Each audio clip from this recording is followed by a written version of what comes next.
Olá, tudo bem?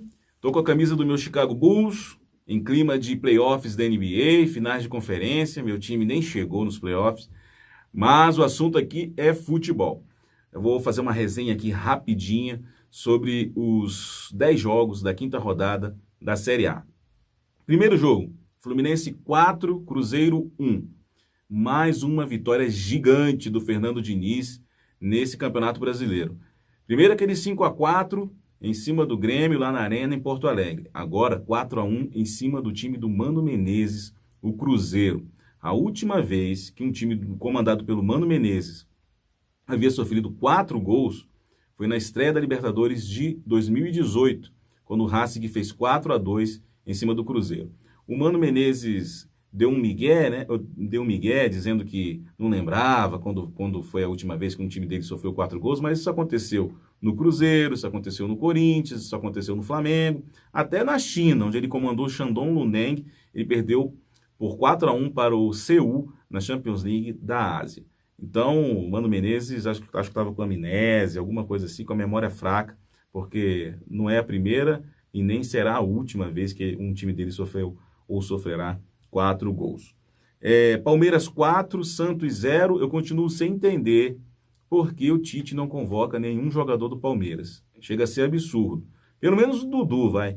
Porque o Palmeiras é o atual campeão, o Palmeiras é o líder do Campeonato Brasileiro e não emplacou jogador na Copa do Mundo, não emplacou jogador na Copa América.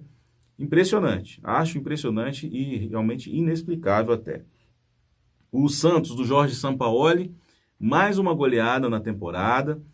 Sofreu goleada contra o Ituano no Campeonato Paulista, contra o Botafogo de Ribeirão Preto e agora contra o Palmeiras. É impressionante, a gente está praticamente na metade da temporada e o Santos ainda não conseguiu ter equilíbrio, um time equilibrado. Volta e meia vem uma goleada, um placar maluco desses contra o time do Sampaoli. Bom, Atlético Mineiro 2, Flamengo 1. Mais um triunfo assim da série Eu Acredito do Atlético Mineiro. O Atlético jogou o segundo tempo inteirinho com um jogador a menos. O Elias foi expulso no fim do primeiro tempo e mesmo assim se impôs no Independência contra o Flamengo. Se impôs muito por culpa do Abel Braga. O Abel Braga colocou 4 atacantes em campo, quando perdia por 2-1, de forma desordenada. Eu até tuitei durante a partida. Uma coisa é você colocar 4 atacantes em campo que treinaram esse tipo de situação de jogo, ou seja, a adversidade, você tem que buscar um placar. Quando eles já treinaram assim, sabe o que cada um vai fazer, pode dar certo. Agora, quando você tão somente lança os jogadores em campo na base do abafa, acontece o que nós vimos no sábado, lá no Independência. O Flamengo escapou até de ter sofrido o terceiro gol, porque ficou totalmente escancarado, desordenado, e essa derrota vai muito para a conta do Abel Braga, que continua pressionado. O Flamengo não consegue jogar bem nessa temporada. São Paulo 0, Bahia 0. Meu destaque dessa partida é a expulsão do Toró. Na minha opinião, exagerada. Eu acho que o árbitro errou, e o lamentável é que errou tendo o VAR. Então, quando começa a ter erro com auxílio do VAR, é complicado.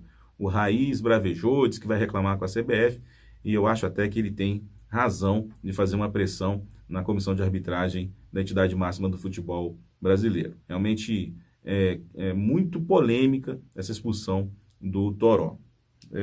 Atlético Paranaense 0, Corinthians 2. 2 gols de cabeça. Aliás, dos 10 jogos do Campeonato Brasileiro nessa rodada, 5 foram decididos com pelo menos um gol de cabeça. É aquela velha história que eu já havia comentado em um outro vídeo. O futebol brasileiro criticava muito o futebol inglês, porque era só chutão e cruzamento para a área, chuveirinho. Nessa rodada a gente viu muitos gols de cabeça. Um deles, esse lá na Arena da Baixada, o gol do Wagner Love e do Pedrinho, os dois marcados de cabeça nessa vitória do Corinthians por 2-0. Vitória importantíssima porque a maioria dos concorrentes do Corinthians não conseguirão 3 pontos lá na Arena da Baixada contra o Furacão. O meu questionamento em relação ao Thiago Nunes, que é o técnico do Furacão, é se realmente vale a pena poupar jogadores no Campeonato Brasileiro por uma decisão da Recopa Sul-Americana contra o River Plate. Tomara que esses pontos não façam falta no fim do campeonato para o time do Furacão. Goiás 1, Botafogo 0, jogo no Serra Dourada, aqui pertinho de Brasília, decidido por um jogador nascido no Distrito Federal. O Kaique saiu de Brasília, formou-se lá no Flamengo, é cria do Flamengo, chegou a vestir a camisa do Brasiliense, perambulou pelo mundo e agora está no Goiás. E no Goiás ele conseguiu quebrar um tabu ao marcar o gol da vitória sobre o Botafogo. Ele não fazia gol, não balançava a rede há 471 dias. Então, 1 ano e 4 meses depois de ter feito o gol na vitória do Bahia sobre o Altos pela Copa do Brasil, em 31 de janeiro de 2018, o Kaique conseguiu desencantar, para a alegria da família dele, alguns parentes foram assistir esse jogo lá no Serra Dourada e ele ficou feliz da vida. Tomara que ele continue mantendo agora a regularidade de gols. O Goiás tem um caso até de amor com jogadores centroavantes nascidos no Distrito Federal. O Dimba foi artilheiro do campeonato de 2003, vestindo a camisa do Goiás na primeira edição da Era dos Pontos Corridos. E o Lucão, ano passado, foi vice-artilheiro da Série B, jogando também pelo Goiás. Chapecoense 1, Fortaleza 3, Rogério Ceni está pensando direitinho. Venceu um concorrente contra o rebaixamento. O campeonato do Fortaleza é contra o rebaixamento e o Rogério Ceni sabe disso. Então ele foi lá na foi até a Arena Condá, venceu por 3-1, 3 pontos na conta e derrotou um concorrente direto que costuma ser muito difícil de ser, costuma ser dificilmente batido ali na Arena Condá. Bela vitória do Rogério Ceni, belo triunfo do Fortaleza. Internacional 2, CSA 0. Impressionante o quanto o Beira-Rio tem sido um alçapão nesse início de Campeonato Brasileiro.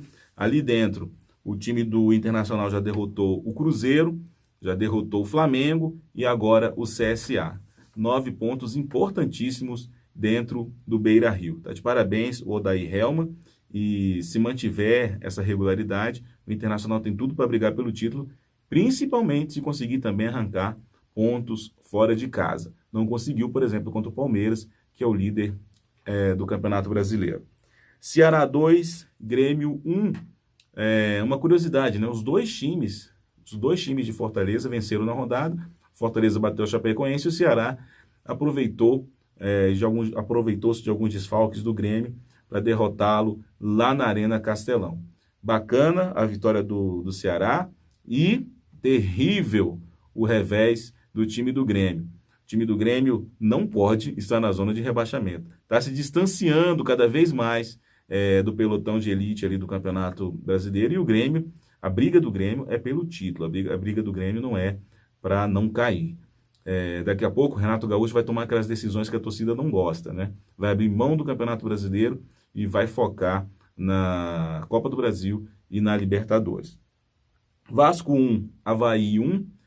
Esse jogo, 2 gols de cabeça, um do Ricardo Graça, que dava pinta de que o Vasco venceria o jogo até os 49 minutos do segundo tempo, quando o time do Geninho, o Avaí, empatou a partida. O Vasco, na lanterna do campeonato, atolado ali, ainda não venceu, e o Luxemburgo viu de perto que terá muito trabalho para remontar esse Vasco, tornar esse time do Vasco minimamente competitivo para evitar o rebaixamento para a Série B, que seria o 4º rebaixamento. O Luxemburgo, em minha opinião, não perdeu só 2 pontos nesse empate de hoje. Ele perdeu, na verdade, ele já perdeu 5, porque o Vanderlei Luxemburgo deveria ter comandado o Vasco contra o Santos, mas preferiu participar do lançamento da cachaça dele e abriu mão de comandar o Vasco dentro do campo contra o time do Santos. Então, na minha opinião, ele já perdeu 5 pontos. Se ele não queria comandar o Vasco, se ele tinha essa programação da cachaça dele, que ele fosse apresentado depois, tá? Essa é a minha opinião. O Luxemburgo vacilou, pisou na bola nesse início dele aí no Vasco, tá bom? São esses os meus comentários da 5ª rodada. Uma ótima semana a todos. A gente volta a conversar em breve. Toco e me voe.